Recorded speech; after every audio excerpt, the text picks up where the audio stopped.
మీ business ఏదైనా మీ ఊర్లో promotion చేయాలంటే అది సుమన్ టీవీతోనే సాధ్యం. ఇప్పుడే సంప్రదించండి.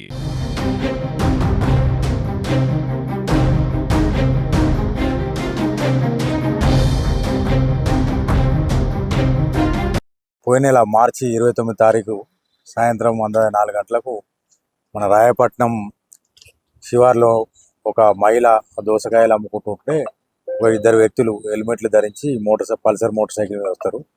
మేము దోసకాయలు తీసుకుంటామని ఆమె దగ్గర ఒక అరకిలో దోసకాయలు ప్యాక్ చేయించేసి మేము ఆన్లైన్ పేమెంట్ చేస్తామని చెప్పేసి ఆమెను స్కాన్ చేసినట్టు చేసి వాడిని అతడు ఏంటంటే ఆమె మెడలోని పుస్తెల తాడును తెంపుకొని ఆమె చిన్న ఫోన్ ఉంటుంది, ఫోన్ కూడా గుంజుకొని వాళ్ళు పరారవుతారు.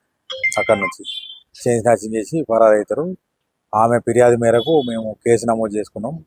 రాబరీ కేసులో కేసు నమోదు చేసుకొని దర్యాప్తు ప్రారంభిస్తే ఏంటంటే మనకు దర్యాప్తులో భాగంగా మన ధర్మపురి సిఐ రామ్ నరసింహారెడ్డి మరియు వాళ్ళ team SI Uday, SI Satish, SI Umasagar వీళ్ళందరూ, తర్వాత బుగ్గారం ఎస్ఐ శ్రీధర్ రెడ్డి వీళ్ళందరూ కూడా ఏంటంటే తలా ఒక దిక్కు వెళ్ళి వాళ్ళ సీసీ కెమెరా ఫుటేజ్ తర్వాత వాళ్ళు ఎవరు ఏం కదా అనేది కనుక్కొని ఏంటంటే సాంకేతిక ఆధారాల ప్రకారం ఒక చిన్న లీడ్ దొరుకుతుంది. దాని ప్రకారం మేము వర్కౌట్ చేస్తే వీళ్ళు నిందితులు ఎవరైతే ఉన్నారో సిరిగిరి సందీప్, తర్వాత ముంజ రాజేందర్, వీళ్ళది సిరిగిరి సందీప్ది ఐలాపూర్ గ్రామం కొరుట్ల, ముంజ రాజేందర్ది ఝాన్సీ రోడ్ కొరుట్ల, వీళ్ళు తర్వాత పోతు అక్షయ్ కుమారు మరియు ఈయనది పద్మశాలి శివాజీనగర్ మెట్పల్లి, మారిస్తూ అలేఖ్య, ఈమెది కూడా కోన సముద్రం భీమ్గల్ మండలం, ప్రస్తుతం మెట్పల్లి ఉంటుంది. ఈమె అక్షయ్ భార్య.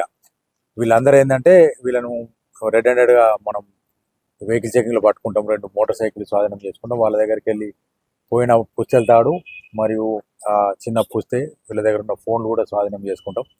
వీళ్ళను విచారిస్తే ఏంటంటే వీళ్ళు ఆ రోజు 29 తారీఖు రోజు ఏదైతే స్నాచింగ్ అయిన రోజు ఏంటంటే వీళ్ళిద్దరూ పోతూ ఏంటంటే అందరూ పోలీస్ స్టేషన్ చెకింగ్ ఉన్నాయని చెప్పేసి ఇక్కడ మన శకల్ల అవతల లోతునూరు గ్రామ శివార్లో ఆగి వీడి స్నేహితుడు ఎవరైతే అక్షయ్కి ఫోన్ చేస్తాడు, ఇట్లా మేము చైన్ స్నాచింగ్ చేసినాం, వీళ్ళంతా ఫ్రెండ్స్ అన్నట్టు.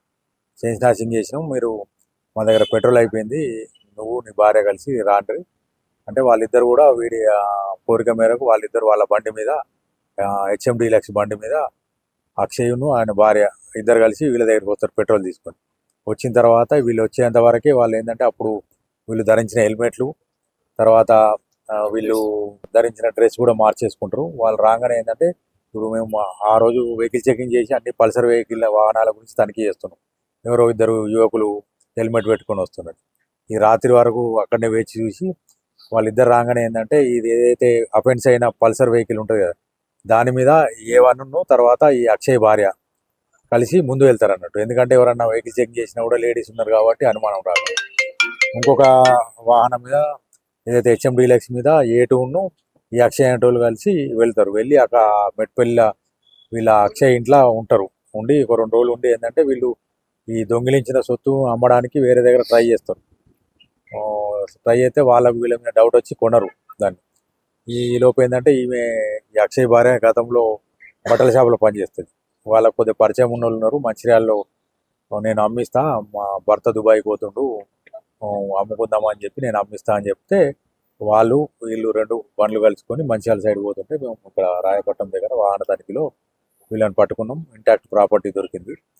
కాబట్టి ఈ కేసును దాదాపు 3 రోజుల వ్యవధిని ఛేదించిన మా సిఐ రామ్ నరసింహారెడ్డి ధర్మపురి, తర్వాత మా ధర్మపురి సర్కిల్ ఎస్ఐలు ఉదయ్, సతీష్, తర్వాత ఉమాసాగరు అండ్ శ్రీధర్ను మేము అభినందిస్తున్నాం. సార్ కూడా మన జగిత్యాల జిల్లా ఎస్పీ శ్రీ సన్ప్రీత్ సింగ్ ఐపీఎస్ గారు కూడా వీళ్ళని అభినందించిండ్రు.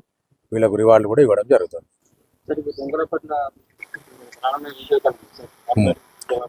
ఇంకోటి ఏంటంటే ఇప్పుడు రానున్నది ఇప్పుడు నడుస్తున్నది వేసవి కాలం. ఇప్పుడు దొంగతనాలు ఎక్కువ జరుగుతాయి కాబట్టి ఏంటంటే ఆరు బయట నిద్రించే వాళ్ళు కానీ, డాబాల మీద నిద్రించే వాళ్ళు కానీ, తర్వాత గాడ్లీ వస్తుందని తలుపులు తెరిచి నిద్రపోయేటోళ్ళు ఉంటారు. అట్లాంటి కొద్దిగా జాగ్రత్తలు తీసుకోవాలి. ఎవరైనా పెళ్ళిళ్ళకు తర్వాత ఫంక్షన్లకు పోయినప్పుడు ఇంట్లో విలువైన వస్తువులు ఏమి లేకుండా చూసుకోవాలి. ఒకవేళ పోయే పరిస్థితి వస్తే ఏంటంటే సంబంధిత పోలీస్ స్టేషన్లో ఏమన్నా వాళ్ళ వివరాలు ఇట్లా ఇస్తే ఆ ఏరియాలో ఎక్కువ పెట్రోలింగ్ పెట్టడానికి మేము అది చేస్తాం. సాధ్యమైనంత వరకు ఈ విలువైన వస్తువులు ఇంట్లల్లో వేసవి కాలంలో పెట్టినప్పుడు ఏంటంటే తాళాలు వేసిపోవద్దని మేము ప్రజలను కోరుకుంటున్నాం.